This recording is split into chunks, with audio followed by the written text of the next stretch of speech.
most corrupted of the military.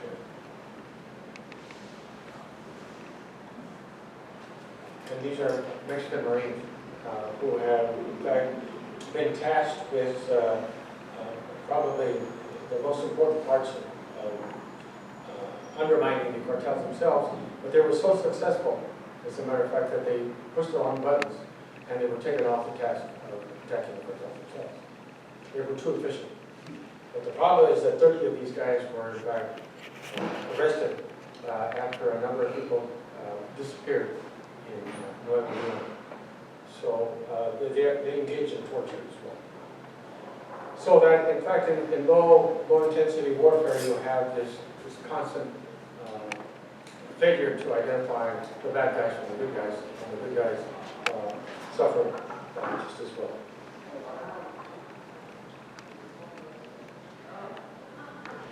Let's skip that. And get to the ethnography of corruption in government institutions and civil disobedience.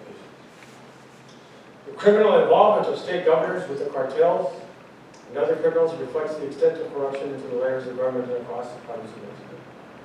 20 former state governors, many from the long-dominant Greek party, were under investigation or in jail in 2018.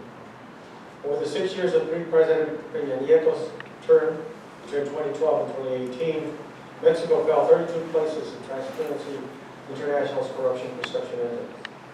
There is not a sector that is left untouched in one manner or another.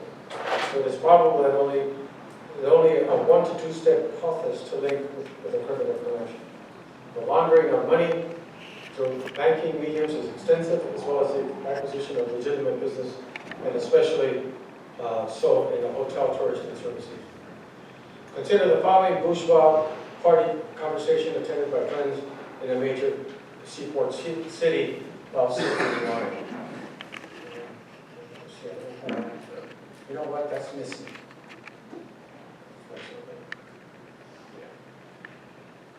But let me read this to you.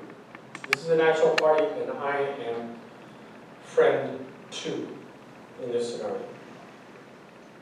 Friend 1 asks friend 2, ¿por qué los gringos tienen tanto miedo de lo que cruza la frontera? Why are Americans so afraid of crossing the border?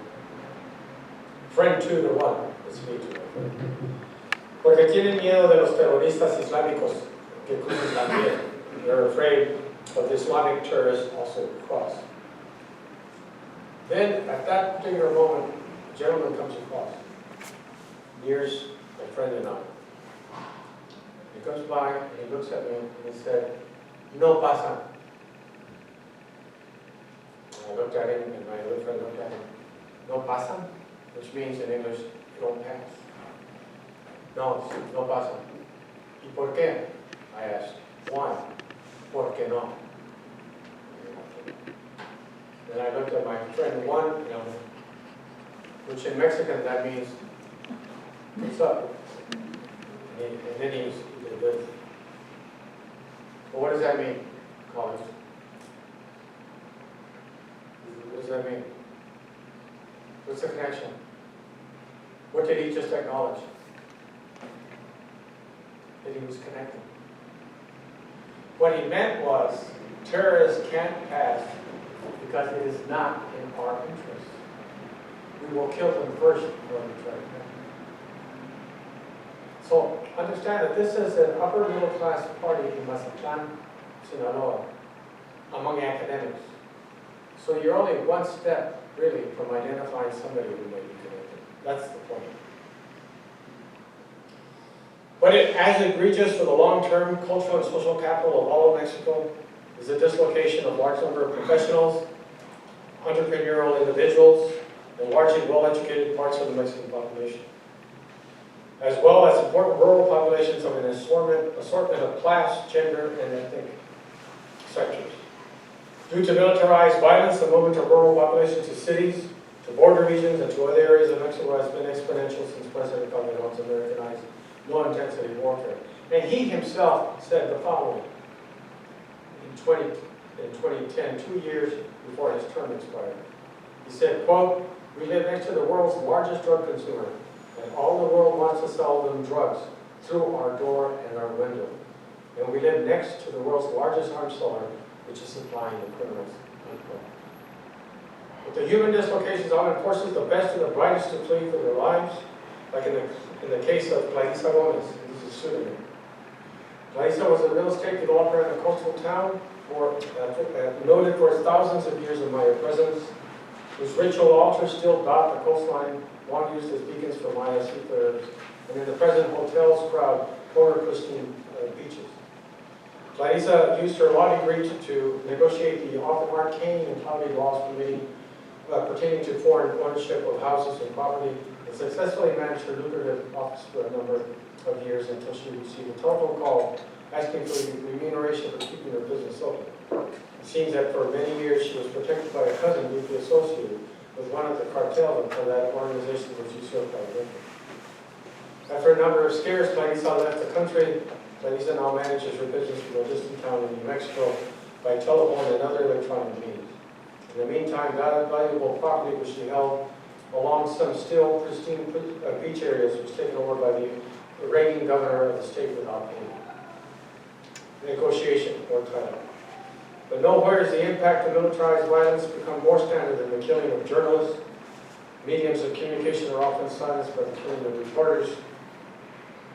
That has become a norm except for those taking extraordinary chances such as Vélez-Ibáñez, Beach, and Noriega and Tapachula, both of whom were killed in 2020.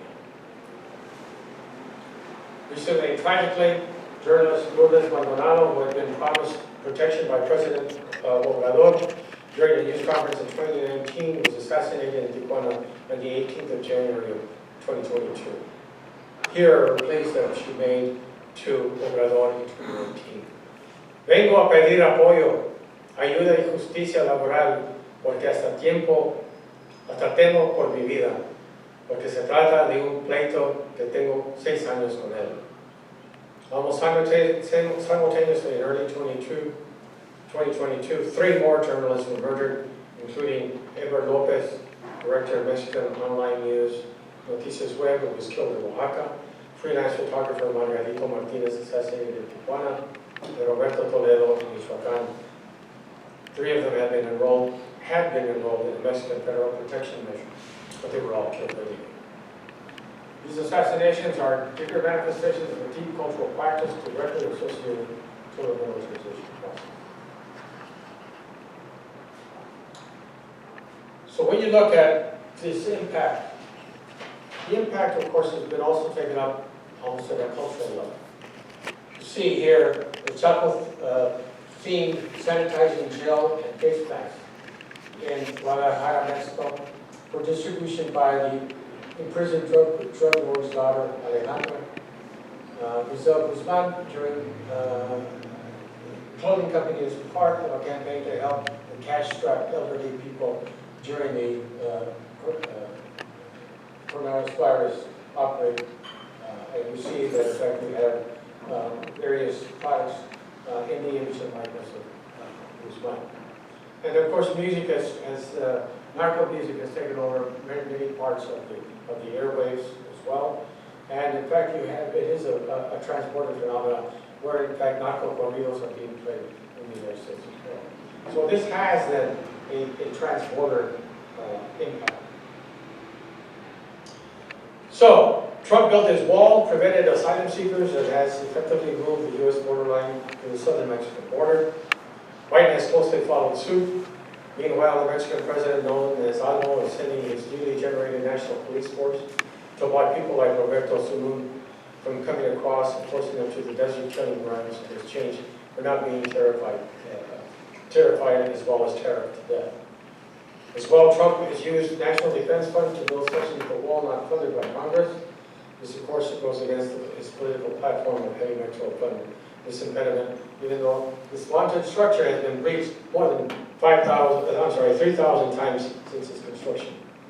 Equally as important is the creation of tenuous civil rights, and one aspect of Necro citizenry is the aftermath of both congressional and presidential efforts have resulted in the following, according to Ewing, quote, in 2008, the American Civil Liberties Union described the U.S. border as a constitution-free zone, referring to a 100-mile wide strip of territory around the external boundary of the nation, within which Fourth Amendment protection against random and arbitrary stops and searches by law enforcement officials do not apply. According to the ACLU, 197.4 million people residing in this zone, roughly 2/3 of the U.S. population, are subject to quote-unquote administrative stops by the Border Patrol or other federal authorities for the purpose of guarding the nation's borders.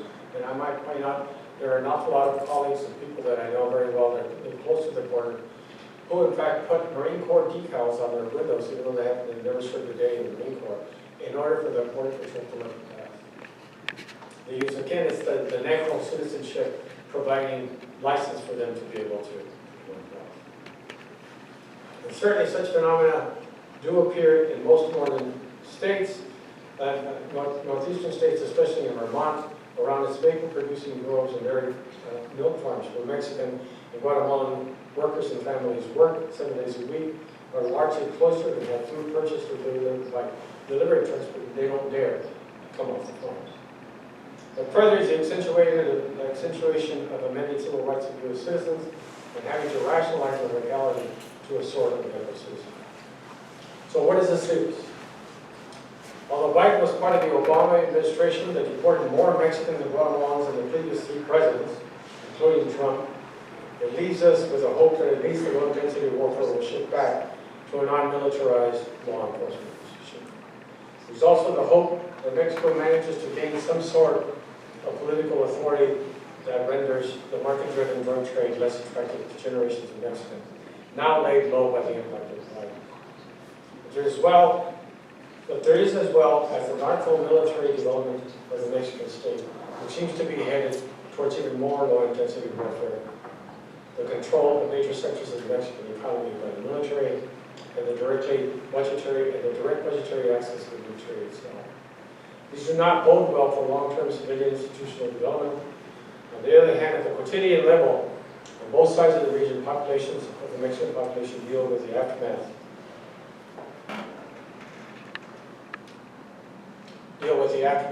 in the best way they can.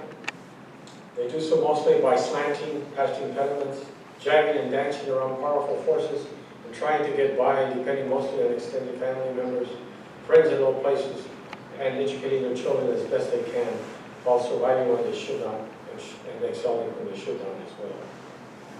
If in Mazatlan, the family strolls along the Malecón on Sundays in front of the condominium where Chapo Guzman was captured, while in Brownsville,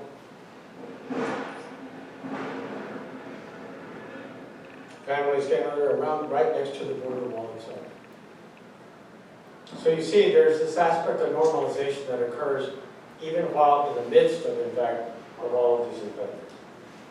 From the view adopted in this work, these are the effects of low-intensity warfare policies and the creation of Necro, narco, extended state networks, emerging in conjunction and equally with the northern enterprise dominant and hegemonic over the southern region.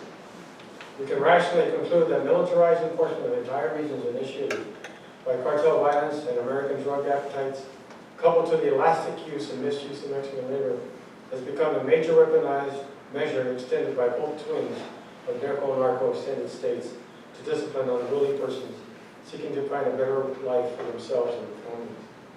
Finally, the superstate network is flexible, unequal, and asymmetrical, but with profound cultural impacts, and militarization is the formal dynamic that makes violence the normative energy underlying it all. In the broad theoretical architecture, this is a desperation phenomena of late-stage post-industrial global capital, weakly held up by 19th century political structures. Thank you.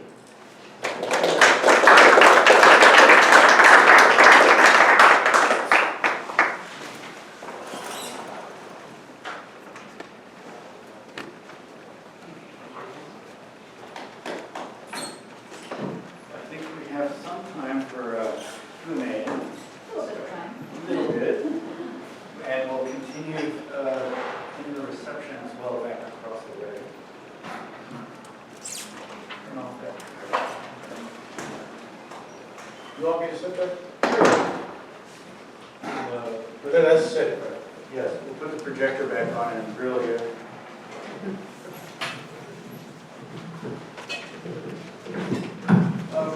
then kind of continue the dialogue here. I wanted to see if there are any questions in the audience. Yeah. Hi, that was distressing and interesting. Thank you. What kind of political space is there inside Mexico when one sees the the posters of the families of the disappeared put up pictures of relatives? Is there a social movement that has any sort of influence and potential? I don't know about England. The persistent pattern that has been set for 70 years or more in Mexico is that whenever an untoward event occurs, there's a lot of investigation. But it's usually connected to people who committed the crime themselves. So for example, the Mexican judicial police for years was probably the best organized criminal enterprise in Mexico. I know because I had a first cousin who was a member of that school. And the stuff he used to tell me was mind-boggling.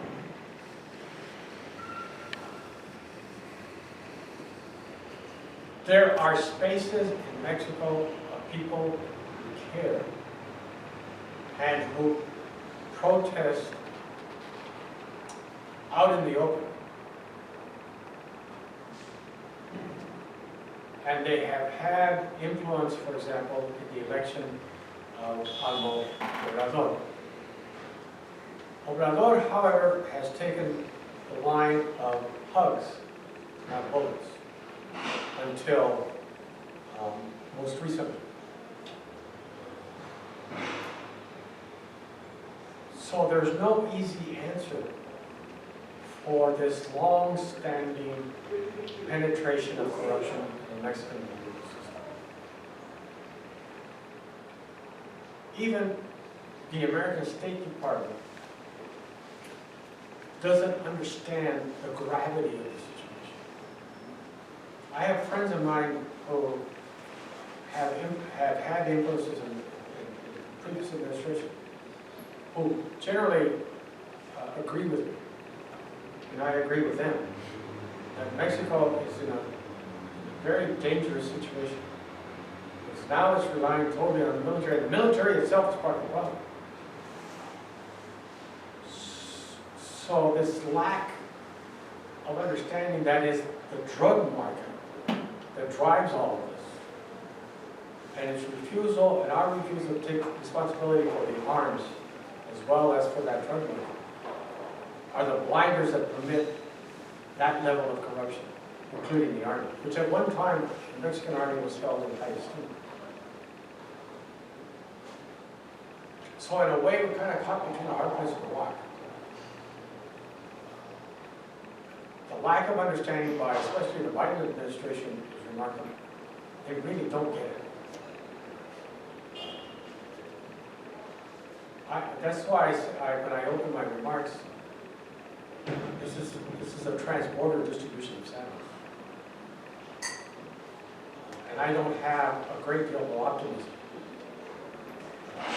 of the situation, because those sectors that are most vocal are the ones that get killed. And it's a very dangerous situation. I was invited to give a talk in Juarez, and I was going to give this talk. And a friend of mine said, not wise. And I was going to give it in Spanish. So I could be heard all over. I have a friend of mine who's a sociologist, who's a Mexican sociologist, who's very, very good, who wrote on the women of the narco cartels. And he wrote a very sensitive and wise narrative.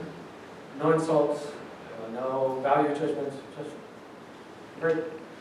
It wasn't positive. It was just saying, look, these women are taking over for dead husbands or for dead lovers and so on. And Chapo Guzman's mother read the book and sent word not to fool around with the sociologist because she had depicted the women's civil positive.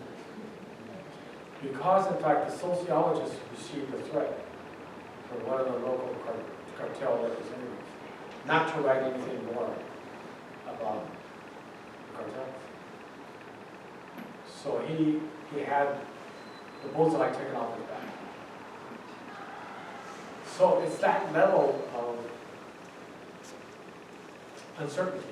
Let me give you just one more at the personal. I have a friend of mine who's an academic, an anthropologist living in Noriega.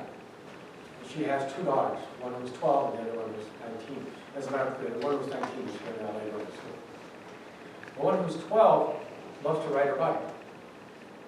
So to a local park where she meets her friends, which is only about 1.5 to 2 blocks away.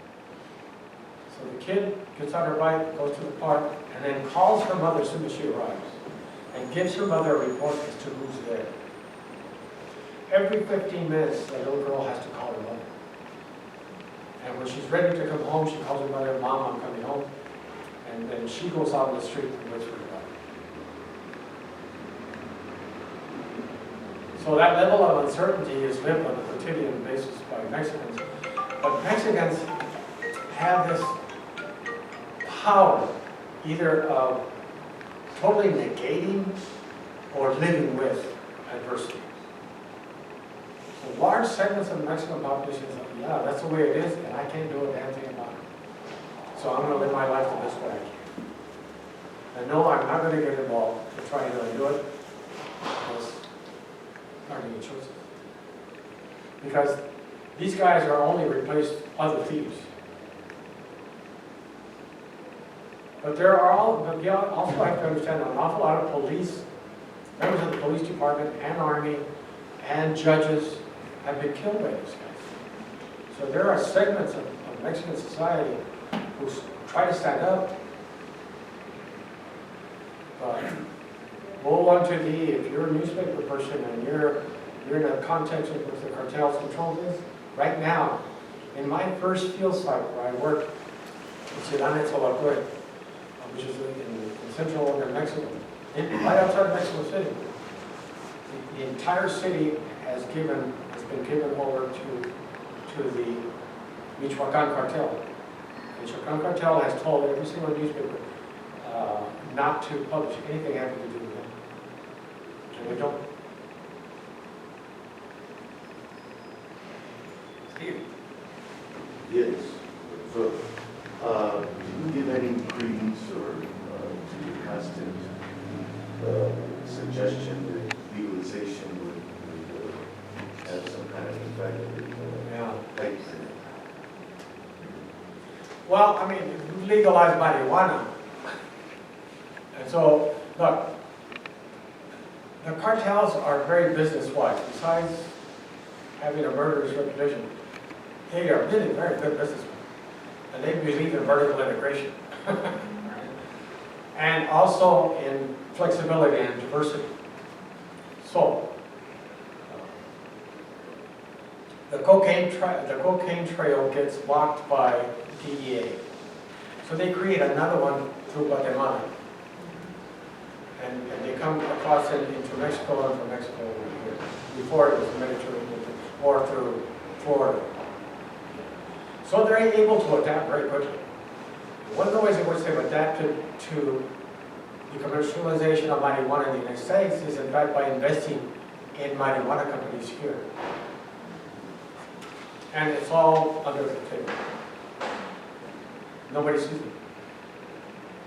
So they are diverse kings because they knock each other off as well. So they adapt very quickly. So they'll figure it out. They'll figure it out. What they'll do is they'll buy all the companies that in fact are going to be selling, whatever junk is going to be sold. The big problem are the amphetamines. The big problem is the amphetamines. I mean, we've had 300,000 people die in the last number of years, not very long, amphetamines here in the United States.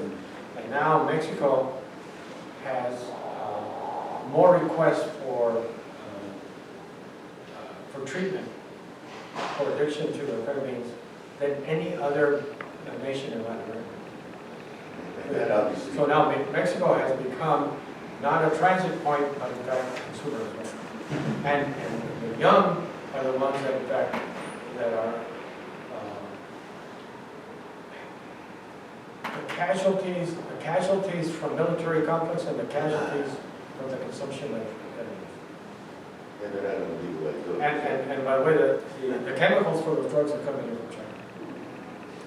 Yeah. And they're being produced in Mexico. And they're cutting cocaine with the amphetamine because it makes it twice as hard. And cheap makes it cheap. Carlos, thanks. That was the most detailed, thorough, critical analysis I think I've ever heard about the crisis. And, so thank you for that. So your characterization of the militarization, that's a sophistication over a couple generations now. Right? So they've adapted and they've created their own militarized state. But hasn't that sophistication also been mirrored not only the way they run their business, the economy, the way they infiltrate existing political structures? So in a sense, I come away with this group of cartels has become so sophisticated that it is the reigning institutional structure of Mexico today. Is that something, is that going too far? It is highly influential. So that one of the things that these guys learn very early is their entree to authority and to influence is through the political system. So they actually sponsor the mayors, the council people, the alcaldes, and so on, and join their party. And they don't give a hoot what party it is, whether it's green, whether it's green, whether it's purple, they don't care. They say, okay, he's a friend of mine. They don't care what the party is. So they influence the apparatus at the local level. That's what I mean by vertical integration. And then it goes up the line. But there's also the interview process. The interview process is one in which they actually interview political candidates. Interview. And it goes all the way through the governors. And perhaps even to presidents. Good thing that doesn't happen in the U.S. Let's have one more question here, and then we'll have a reception, and we can continue the discussion there. A two-parter, they're both about culture. I'm going to ask you to do something that's not your job, too bad, which is, the last time I grew up in Paso Juarez, and the last time I was able to go across the bridge was in 2007. It has not been safe since then. So that was like 16 years ago. So my question to you about culture is, in, say, another 16 years, let's speculate, which is not your job. Where are we going to be in another 16 years of this Necro Narco? Like I said, the adaptation by most Mexicanos, well, it's a double-edged thing. It's a double-edged sword. Want to just lead their lives. They don't want to be bothered by the military, they don't want to be bothered by the politicians, they don't want to be bothered by anything. They want to be with family. Familia es todo. You know that. I mean, you just saw the malecón and the barbecue next to the wall. People are adapting to that. But there's a second part to that, and that is, it only takes one step to recognize that a relative or a real close friend is involved. So you have Mexican social and economic systems saturated to a certain degree with this influence. So it's very hard to keep away from it and to deny it. And people on a daily basis do their very best to stay away from it. But the ones who are getting trapped in this are the kids. And part of the contribution of that, in fact, is the educational system itself. It doesn't provide the kind of real learning that it used to provide. The Mexican system, the Mexican educational system, especially, for example, in mathematics, was key. Mexican kids were doing algebra by the time they were in the 6th grade. I don't see that anymore. You don't see the quality of education that Mexico used to have. Part of it has to do with privatization. Part of it has to do with the neoliberalization and so on. As a matter of fact, there's a reduction of investment in education and an increase in the military. I mean, tenfold. So unless the educational system gets up to snuff and really is heavily invested in with first-rate teachers and really re-energize its educational system like it used to be. I can tell you that as a kid, I used to go to school in Tucson, I'm from Tucson. Of course, during the normal academic year, during the winter. And in the summer, I used to go to school in Magdalena, Sonora with my cousin. I learned more mathematics in the 3rd grade in Magdalena, Sonora than I did in the 7th grade in Tucson. So the educational system itself, I think, is problematic. But the level of poverty, you got to remember about 30 to 40% of the population still is underemployed. You look at the maquiladoras. You know, how do the maquiladoras operate? Maquiladoras operate in this way. First of all, between 45 and 50% of every single assembled product by the maquiladoras have to originate in the United States or Canada. And most of the stuff that's sold in Canada is built by the United States. So whenever you have a product, in fact, that is exported to the maquiladora for reassembly, they're paying a relatively high level of money for that part, whatever it may be. It may be a computer part, it may be part of a television set, whatever it may be. And the only way in which you can assemble that product in Mexico is by having low wages. So the persons who are paying for our ability to get a cheap product from the maquiladoras here are in fact the workers in Mexico. So that's why I say it's an uneven, unequal, interdependent, asymmetrical economic integration. And that is, from my particular point of view, one of the last stages of late global capitalism. Ah, I see. So we're at the end of the story.